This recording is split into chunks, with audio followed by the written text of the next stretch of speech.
Okay, scene two.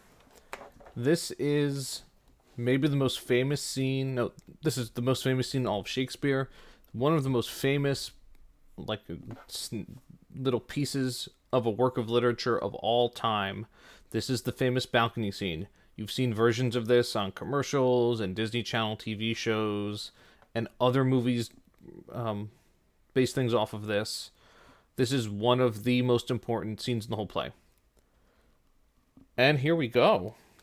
We are with Romeo in like the backyard of the Capulet house or estate or mansion, trying to find Juliet's window. He jests at scars that never felt a wound. Okay, those are actually very powerful lines. He jests at scars that never found a wound, meaning Mercutio, like a minute ago. Yeah, he can make fun of me for being in love, but he was never in love, so who's he to make fun of? He doesn't understand anything. And then he sees Juliet above. And here we go. Oops. Wrong button.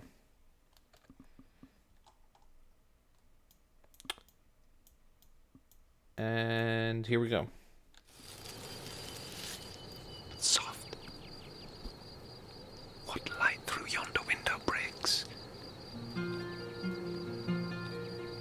It is the east, and Juliet is the sun.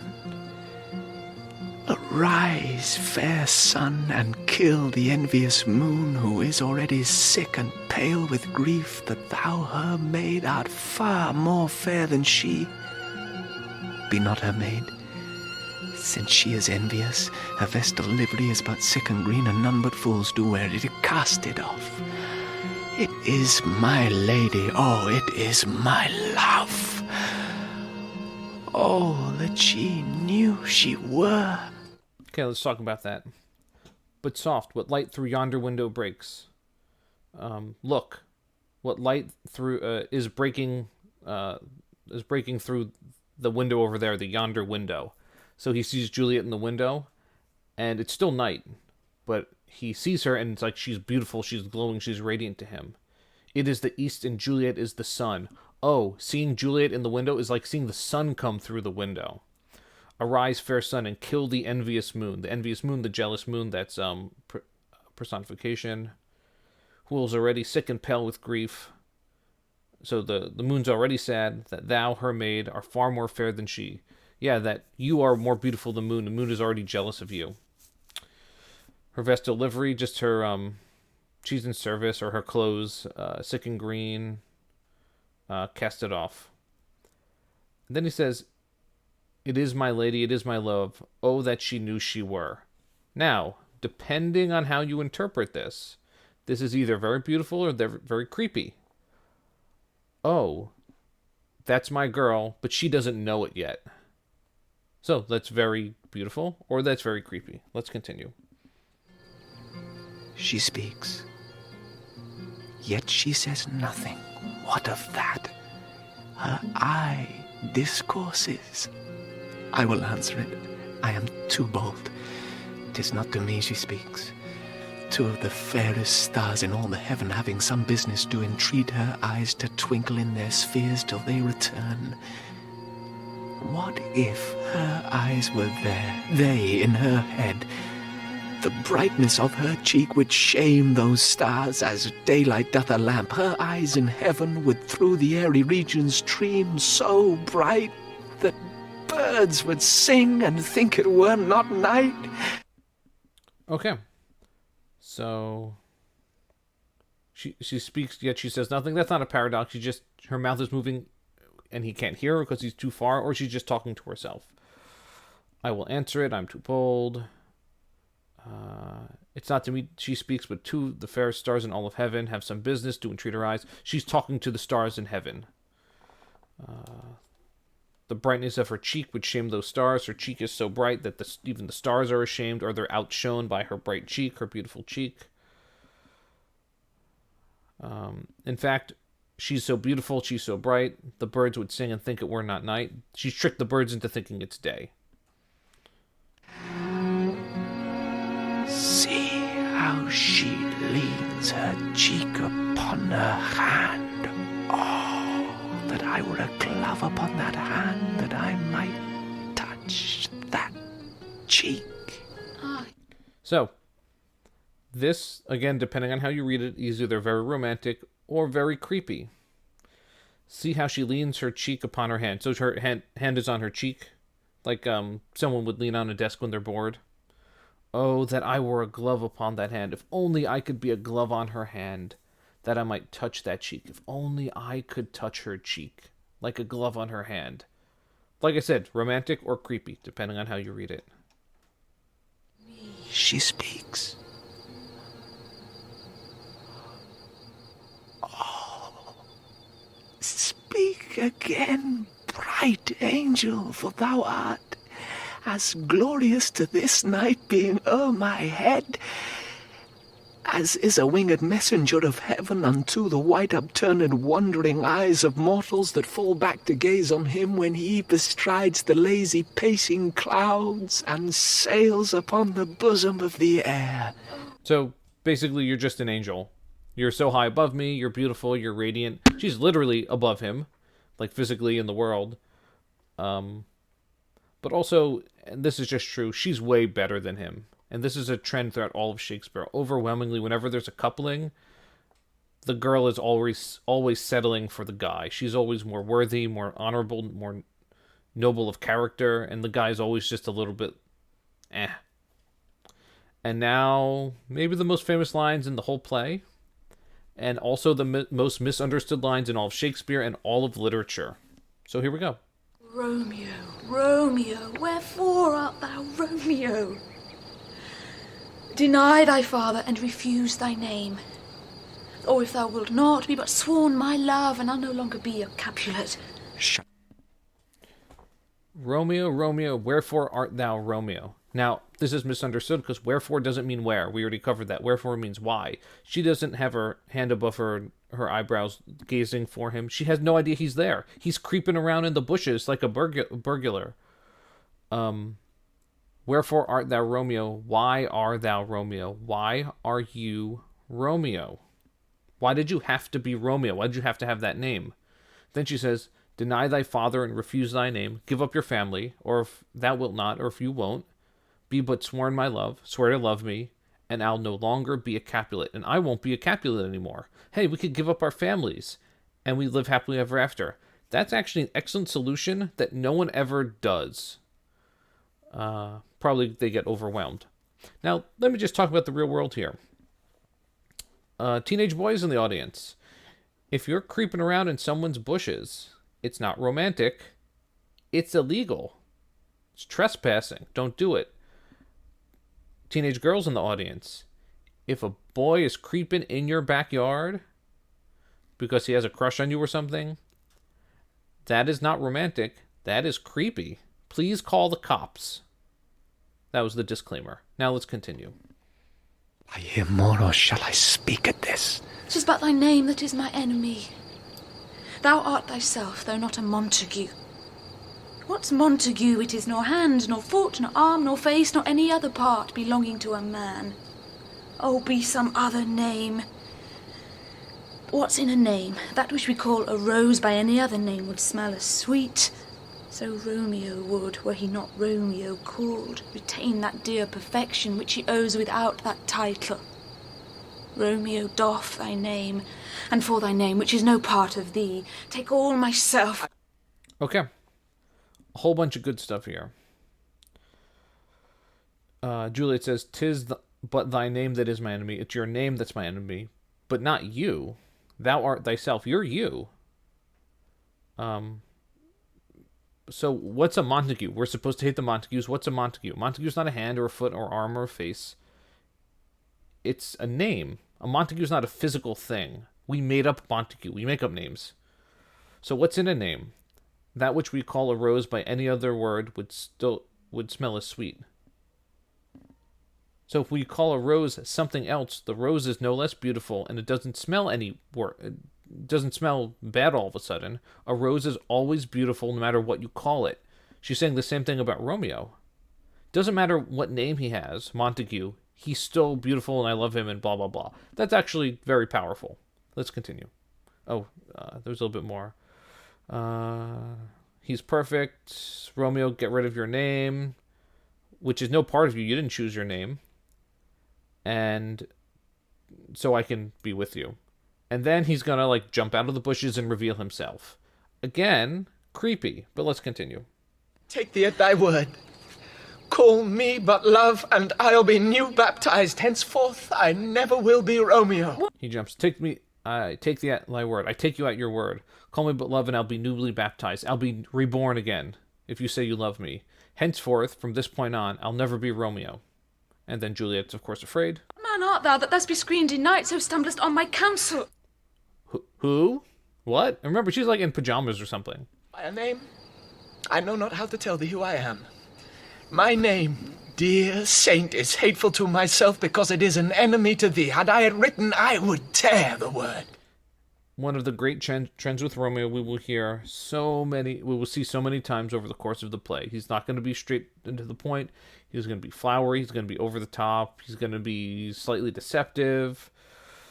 So who's this? By name I know not how to tell thee who I am. I don't know how to tell you who I am. My near dear saint is hateful to myself. My name is hateful to myself because it's an enemy to you. If I had written my name down, I would rip it in half. That's how bad my name is, because it's a Montague. And then Juliet says, My ears have yet not drunk 100 words of thy tongue's uttering, yet I know the sound.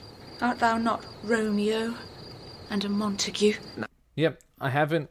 My ears have not yet drunk 100 words. Of course, that's figurative. I haven't heard 100 words from you yet, but I can tell who you are by your voice. It's Romeo. Fair maid, if either thee dislike. How camest thou hither, tell me, and wherefore? The orchard walls are high and hard to climb, and the place death, considering who thou art, if any of my kinsmen find thee here. Again, Juliet, the way more logical of the group. How camest thou hither? How came you here? There's a syntax. Tell me and wherefore. Tell me and why. The orchard walls are hard and hard to climb, so the walls were high. And the place death, considering who thou art, considering who you are, if any of my kinsmen, my family, find you, yeah, they'll put you to death if they catch you here. Like, showing up to their party wearing a mask is one thing. Creeping in their backyard is a different. And then, what's that trend we said is going to, with Romeo? He's always going to be overly dramatic, overly emotional, overly flowery. Here we go. With love's light wings did I perch these walls, for stony limits cannot hold love out. And what love can do, that dares love attempt. Therefore thy kinsmen are no stop to me. With love's light wings did I overperch these walls. I went over these walls with the wings of love. For stony limits cannot hold love out. Stone can't hold love out. Really? Love gave you wings? I'm always reminded of, there's a Red Bull commercial, an old one, where that's what happens. Let's continue. If they do see thee, they will murder thee. Alack, there lies more peril in thine eye than 20 of their swords. Look thou but sweet, and I am proof against their enmity. Proof is armor. I'm armor against their enmity, their negativeness.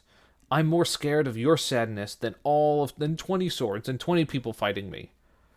Probably not true, but whatever. I would not for the world they saw thee here. I have night's cloak to hide me from their eyes. And but thou love me, let them find me here. My life were better ended by their hate than death, prorogued wanting of thy love. Again, more dramaticness. I have night's cloak to hide me from their eyes. Night's cloak, darkness. Hey, it's dark out. They can't see me, which is ridiculous because Juliet can see him. And you know what? If they found me here, my life would be better ended by their hate than death prolonged, wanting of thy love. Than me not being able to love you. That's a worse death than being dead, which is ridiculous, but let's continue. By whose direction foundst thou out this place? Juliet, again being very direct.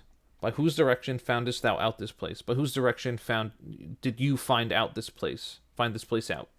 So some syntax is there. And what's Romeo going to do? Be indirect and over the top.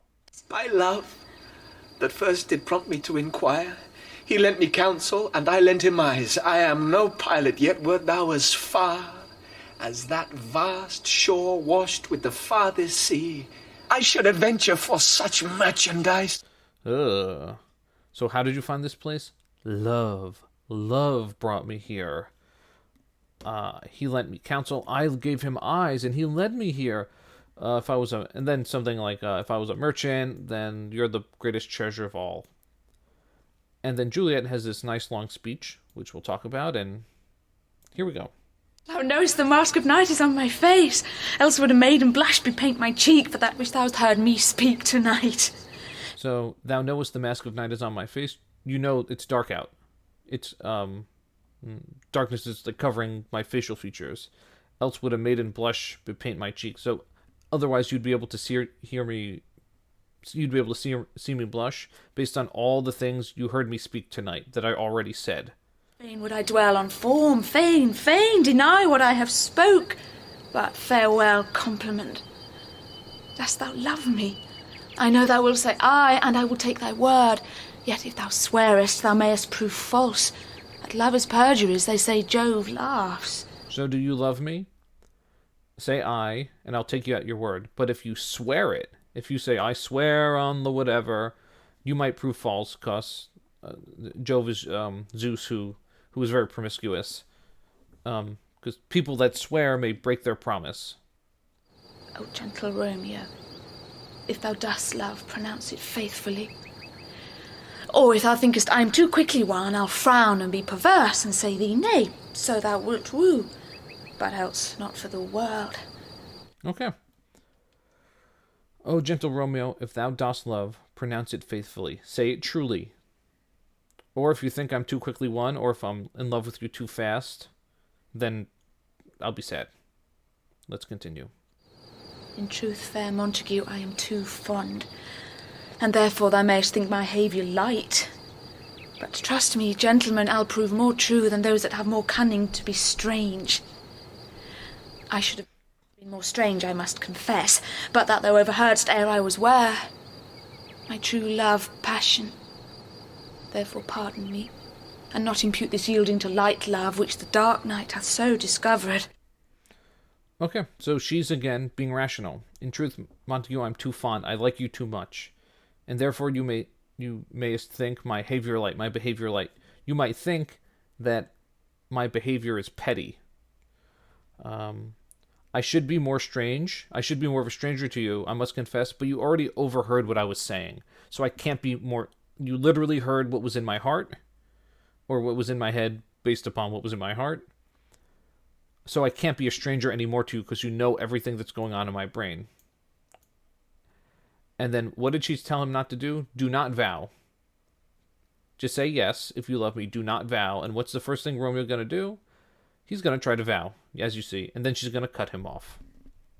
Lady, by yonder blessed moon I vow that tips with silver all these fruit tree tops. Oh, swear not by the moon, the inconstant moon, that monthly changes in her circled orb, lest that thy love prove likewise variable.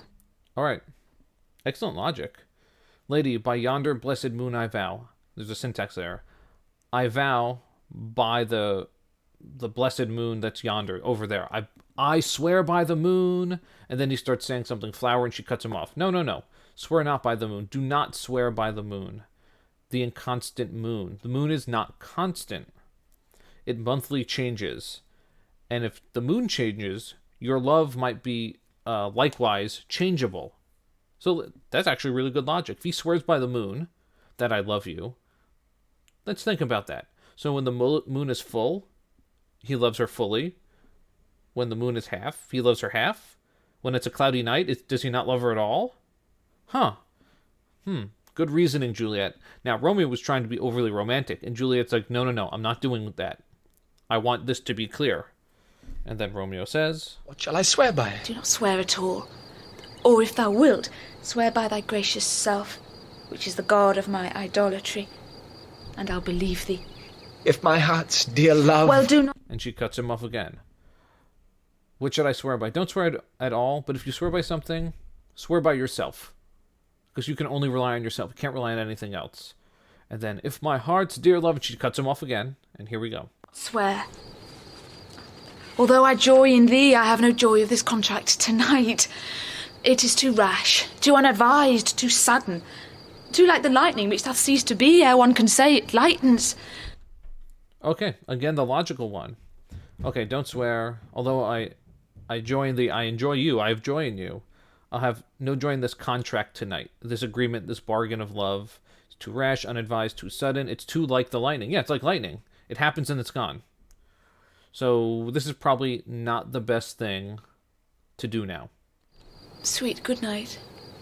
This bud of love by summer's ripening breath may prove a beauteous flower when next we meet.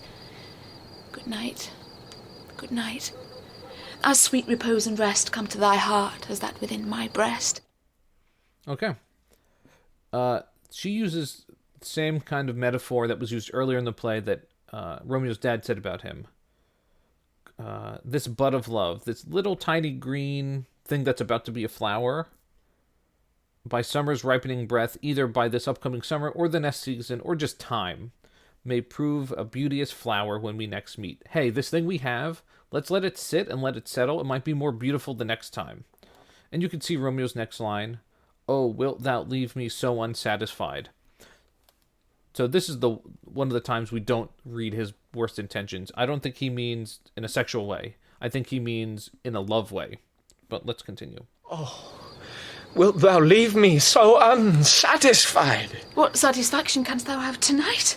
The exchange of thy love's faithful vow for mine. I gave thee mine before thou didst request it, and yet I would it were to give again. So yeah, what satisfaction can you have tonight? The exchange of love's faithful vow for mine. Can we exchange vows? I already gave you my love before you requested it because you heard me. Didst thou withdraw it? For what purpose, love? But to be frank and give it thee again. And yet I wish but for the thing I have. My bounty is as boundless as the sea, my love as deep. The more I give to thee, the more I have, for both are infinite. So, do you want me to give you my love again? Well, I can, because my bounty, what I have to give, is as boundless as the sea. How boundless is the sea? Very boundless, basically infinite. My love is as deep as the sea. The more I give to you, the more I have, for both are infinite. So yeah, I could give you love as many times, say it as often, because I have an infinite amount for you, and every time I give you, I have more, it multiplies. And then, like every good teenage story, in the middle of a powerful, passionate scene, there's an interruption. You can see the nurse calling from like her bedroom or something like that. I hear some noise within, dear love, adieu. Juliet! Anon, good nurse, sweet Montague, be true. Stay but little, I will come again.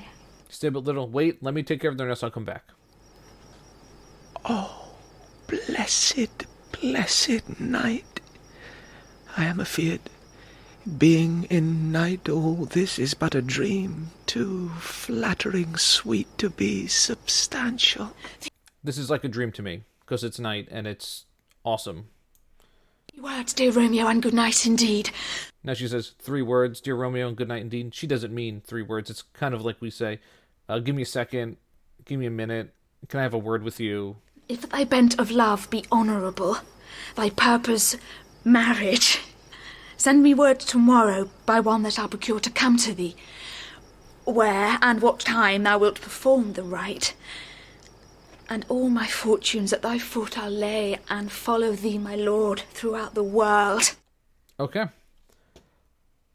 So now we're setting up the plot. And this is Juliet that suggests this.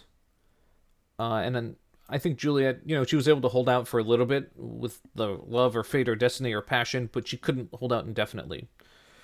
If that thy bent of love be honorable, if your love is honorable, if it's true, thy purpose marriage, if your purpose is marriage, send me word tomorrow, send me a message tomorrow, by one that I'll procure come to thee, I'll get someone to go find you, where and what time thou wilt perform the rite. You will perform the rite, the ceremony, the marriage rite. So, make plans for a marriage tomorrow, and all my fortunes at thy foot I'll lay. I'll lay all my fortunes at your foot. We'll be together, we'll be one. And follow thee, my lord, throughout the world. What was that meme we talked about that perfectly describes this play? Well, that escalated quickly. Oh, how long ago did they meet? I don't know, an hour, 2 hours, 3 hours, whatever. Time is weird in this play. But they're ready to get married. Madam? I come anon, but if thou meanest not well, I do beseech thee. By and by I come to cease thy suit and leave me to my grief. Tomorrow will I send. All right, very good, Juliet. But if thou meanest not well, if you do not mean well, I do beseech thee, I beg you, to cease thy strife and leave me to my grief. Leave me alone and let me just be broken-hearted. Tomorrow I will send, there's a syntax, I will send for you tomorrow. So thrive my soul. 1,000 times good night. 1,000 times the worse to want thy light. Love goes toward love as schoolboys from their books, but love from love toward school with heavy looks. Okay, so the rest of the scene is actually mostly silly. You know that feeling when you're walking with someone like in the hallway and you both say goodbye because you assume that like they're going to go a different way than you, and then you say goodbye and then you keep walking in the same direction. It's like, oh, well, this is awkward because we've already said goodbye. That's kind of what this situation is mostly like. They're filling up the time, and they don't want to leave each other because they're so happy in each other's company, but they need to fill up the time. So here we go. Romeo, hist! Oh, for a falconer's voice to lure this tassel gentle back again. Bondage is hoarse and may not speak aloud. Else would I tear the cave where echo lies, and make her airy tongue more hoarse than mine, with repetition of my Romeo. So, when she says a falconer's voice, oh, if you could be like that falcon on my arm, and I could call and you would come back, and Echo, that's a mythological character. Just come back to me, because she can't find him now. It is my soul that calls upon my name. Ugh, yuck. It is my soul that calls upon my name. How silver sweet sound lovers' tongues by night, like softest music to attending ears. Romeo! My sweet. At what o'clock tomorrow shall I send to thee? By the hour of 9. I will not fail. 'Tis 20 years till then. I have forgot why I did call thee back. So at 9 o'clock I'll call you, and then they're just starting to be awkward teens and banter with each other. Oh, I forgot why I called you back. I forgot why I wanted to come see you again, because she just wanted to see him. Let me stand here till thou remember it. Awkward. I shall forget to have thee still stand there, remembering how I love thy company. And I'll still stay to have thee still forgetting any other home but this. 'Tis almost morning. I would have thee gone, and yet no farther than a wanton's bird that lets it hop a little from her hand, like a poor prisoner in his twisted gyves, and with a silken thread plucks it back again, so loving, jealous of his liberty. 'Tis almost morning, so like this conversation has, like, time and space has warped. It's almost morning now. If only you were like a bird I had on a string, I could just pull back whenever I wanted it. And again, more awkwardness. I would I were thy bird. Sweet, so would I. Yet I shall kill thee with much cherishing. Good night. Good night. Parting is such sweet sorrow that I shall say good night till it be morrow. You've heard that before. Parting is such sweet sorrow. It comes from here. Is sweet sorrow because it's sorrow that you have to part, but it's sweet because I have to feel the sorrow because I already loved you. Sleep dwell upon thine eyes, peace in thy breast. Would I were sleep and peace so sweet to rest. Hence will I to my ghostly father's cell, his help to crave and my dear hap to tell. Okay. Sweep down. Okay. Sorry. Hence I will go. Hence will I. From here will I will go from here to my ghostly friar's close cell. So ghostly friar. Ghost is just another word for soul. A friar is not the guy that makes french fries at McDonald's. That's the fry cook. A friar is a kind of priest, like a monk. So Romeo's priest, when he says my ghostly father, my friar, my priest of the soul, because he takes care of my soul. I will go with him. I will go to him to get his help. And that ends the scene.